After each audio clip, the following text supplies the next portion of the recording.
Bonsoir, ici Simon du Rivage. Je pense qu'on peut dire que l'hiver est arrivé.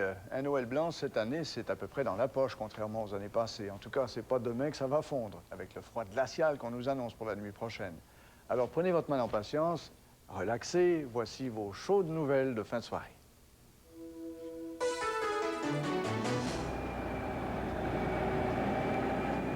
La première tempête de la saison, beaucoup de retard, mais heureusement, aucune tragédie. Une troisième taupe à la SAC, selon les libéraux, le gouvernement, lui, minimise l'affaire. C'est un individu qui est divorcé et qui cherche sa femme. Et les coups de semonce annuels du vérificateur général du Québec. Un important virage s'impose dans la gestion du protecteur du citoyen.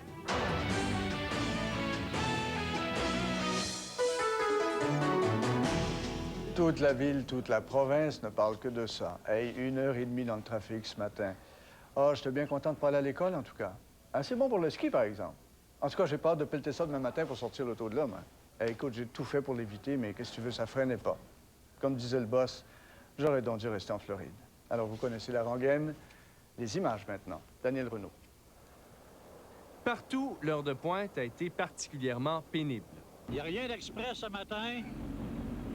On va être en retard, on va faire ce qu'on va pouvoir, puis les autres vont attendre. Que ce soit à Montréal, Québec, Hull, Trois-Rivières ou Chicoutimi, rien ne servait de courir. Il fallait pelleter à plein. Ou partir à point, par tous les moyens. Ou alors, ne pas partir du tout. J'aurais mieux avoir à aller travailler que de pelleter, en tout cas. Là. La tempête a frappé dur. Jusqu'à 42 cm de neige dans les Laurentides, 40 dans Charlevoix et près de 30 à Montréal. Ah, c'est merveilleux. C'est mieux que la glace puis le froid, là. Si pour certains, c'est la manne qui est tombée plutôt que de la neige, pour la plupart, la tempête a été synonyme de problème. On ne compte plus les sorties de route et accrochages, heureusement sans gravité, provoquées par la poudrerie et la chaussée glissante. Même les dépanneuses se sont retrouvées prisonnières de la neige. Dans la région de Québec, où le vent soufflait si fort que ce chevreuil déboussolé s'est retrouvé à errer dans les rues de Lévis, les autoroutes 20 et 132 ont été fermées durant environ 6 heures entre Lévis et Montmagny. Le transport par autobus entre Montréal, Québec et les régions a aussi été affecté par de nombreux retards. À l'aéroport de Dorval, une centaine de vols ont été annulés.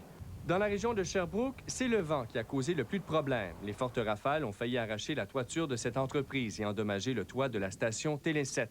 Presque partout au Québec, des centaines d'écoles ont été fermées, des fois sans avertissement, ce qui a provoqué des critiques, mais aussi bien des joies. Ils vont faire des bonhommes de neige. À Montréal, 640 déneigeuses et sableuses nettoient rues et trottoirs. Ailleurs aussi, on a sorti tout l'attirail, quelquefois un peu tard au goût de certains citoyens. À Sainte-Foy, où les cols bleus sont en grève, les pelles n'ont pas toujours été au sol, ce qui a rendu la tâche difficile aux automobilistes. Les problèmes pour les automobilistes sont loin d'être terminés. L'opération chargement de neige doit commencer au cours des prochaines heures. Daniel Renaud pour le réseau TVA. Bonsoir, Colette. Ah, c'était beau. Bonsoir, Simon. Toujours la même chose, hein? Puis ce soir, c'est pas chaud, hein, Colette? Non, vraiment pas chaud, non. Simon. Ça va descendre encore, hein? Ça va descendre encore. Écoutez, il n'y a pas qu'au Québec où il fait froid. Mais parlons du Québec, là. On va commencer par la neige. Bon, le système qui nous a donné de la neige est maintenant sur l'extrême est du Québec. Il y a encore un peu de neige, mais il s'essouffle graduellement. Encore un peu de neige pour la Basse-Côte-Nord et cette île, c'est presque terminé. Je vous dirais que ça va durer encore 2-3 heures. Par la suite, ces secteurs seront touchés par la vague de froid qui touche tout le Québec.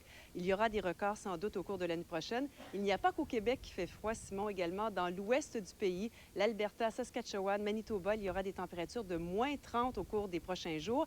Et je peux vous dire qu'ici au Québec, il faut patienter 24 heures. Par la suite, on revient à des températures plus normales. Tous les détails plus tard. À tout à l'heure, Colette.